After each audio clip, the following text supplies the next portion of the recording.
Merci. La parole est à Madame Axelle Lemaire pour 5 minutes.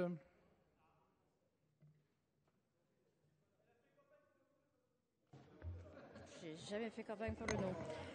Monsieur le Président, Monsieur le Ministre, Mesdames les Présidentes de Commission, mes chers collègues, je lis ça et là que le débat européen qui anime les autres pays en Europe n'aurait pas lieu chez nous.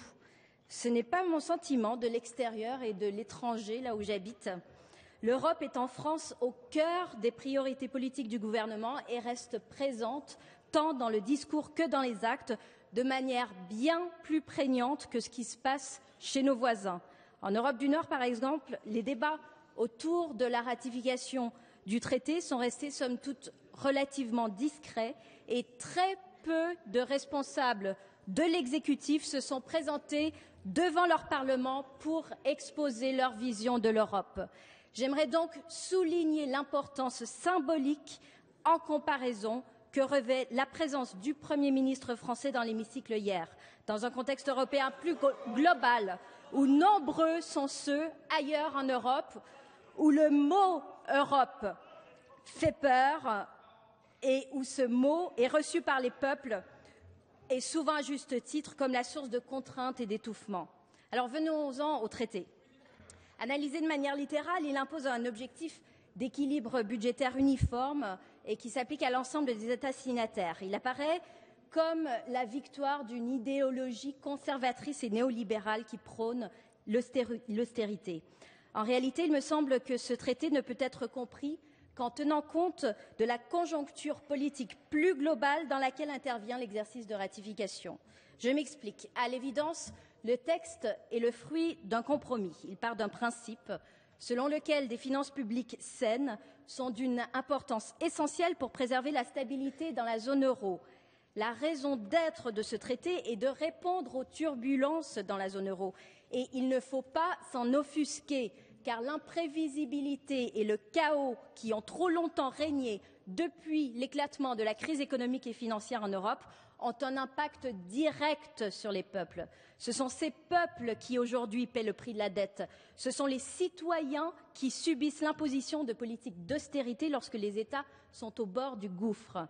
L'addition des crises de la dette a aggravé le phénomène de concurrence et de spéculation entre les 17 marchés obligataires de la zone euro, laissant les États à la merci de la fixation de taux d'intérêt toujours plus fluctuants et toujours plus pénalisants. C'est un cercle vicieux.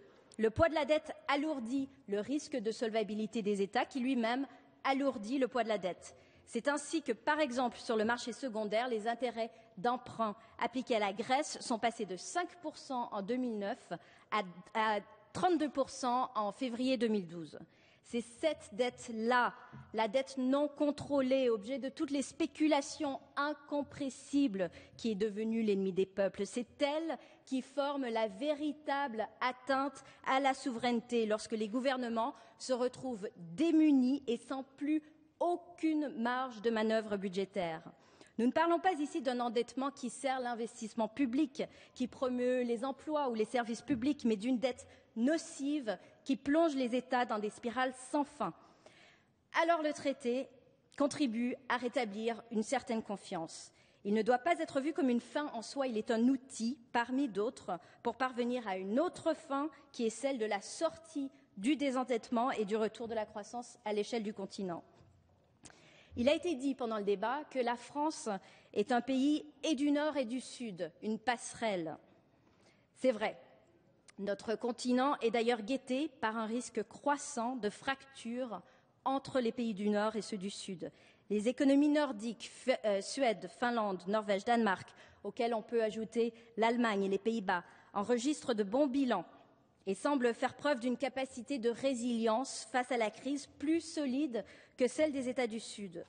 Or, on peut lire dans le traité l'empreinte de ces pays qui sont marqués par leur histoire économique et leur tradition politique. Les pays scandinaves en particulier ont, dans les années 90, traversé des crises aiguës qui ont abouti à des efforts de consolidation budgétaire très marqués, très douloureux, avec des résultats en termes d'assainissement des finances publiques assez spectaculaires, c'est l'OCDE qui le dit.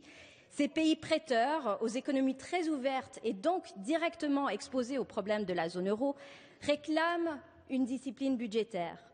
Attention, Le sentiment de payer pour les irresponsables, les non-vertueux, les cigales insouciantes et laxistes se développe dans le nord de l'Europe. Ce clivage est inquiétant car il ouvre la porte à toutes les formes possibles de démagogie et de populisme. La crise actuelle menace, et j'en suis persuadée, car je l'ai vu et entendu dans ma circonscription, menace la cohésion même du projet européen.